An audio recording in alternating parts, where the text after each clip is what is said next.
We are reading The Arabic Quilt, an Immigrant Story by Khalil, illustrated by Anait Samirjian. Kanzi, Habibiti, you're going to be late for your first day of school, Mama calls. I'm coming, Mama. Kanzi stuffs her notebook into her backpack and quickly but carefully folds her quilt, the special one Tita made in Egypt.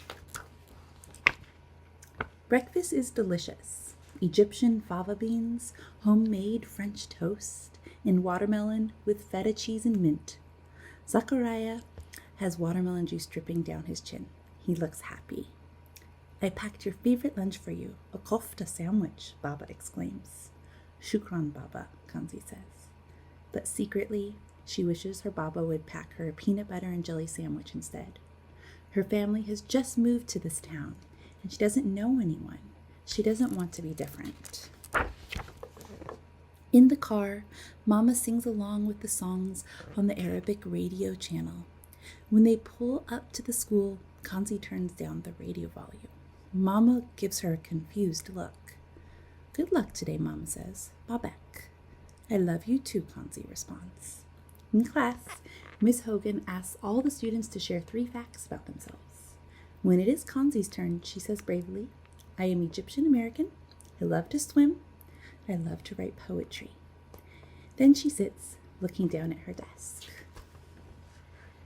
At lunchtime, Kanzi is surprised when Mama walks through the door. Habibiti, you forgot your lunchbox.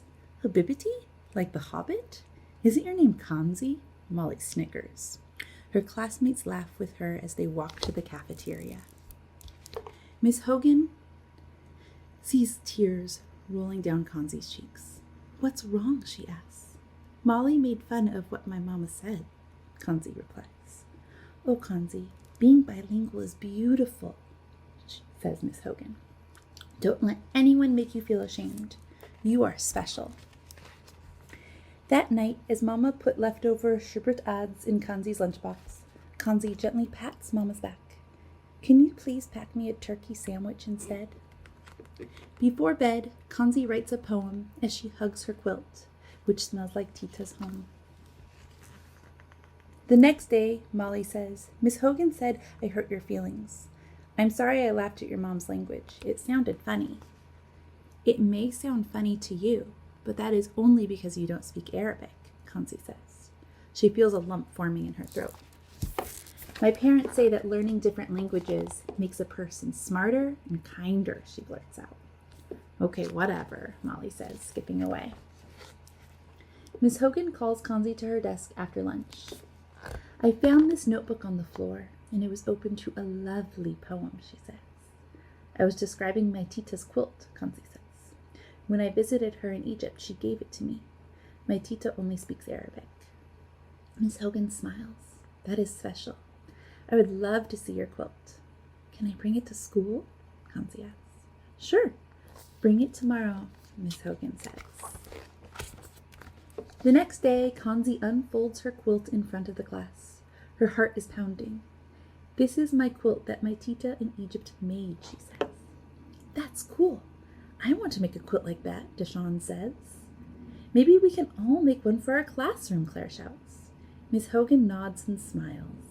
On Friday, Miss Hogan makes an announcement. I have an exciting project for all of us to work on. Kanzi's mom is here to help us make a quilt of all your names in Arabic. As Mama steps forward, Kanzi thinks how beautiful she looks. Shukran for welcoming me here, Mama says. Kanzi and I will write down your names in Arabic, and you will copy your name on your own quilt piece. Molly is not enthusiastic about the project. Who cares about Arabic? We live in America. My mom says we should only speak English. In response, Miss Hogan starts writing words on the board. Algebra, coffee, lemon, sugar. Does anyone know what these words have in common? She asks. They come from Arabic words, Kanzi whispers. Miss Hogan nods. Learning other languages besides the one we grow up with helps make the world a friendlier place.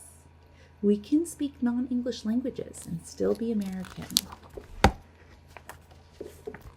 I wonder what my name looks like in Arabic, Brianna says. Kanzi and Mama write down everyone's name. Neat! Shukran, Amina exclaims. Everyone copies their Arabic names onto sheets of colored paper. Then they decorate their papers with glitter and jewels and place them on the table for the glue to dry.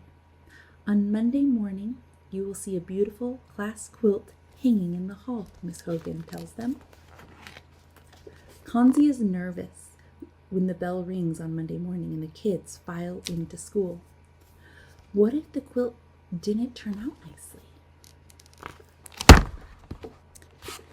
The quilt hangs on the bulletin board outside Miss Hogan's classroom.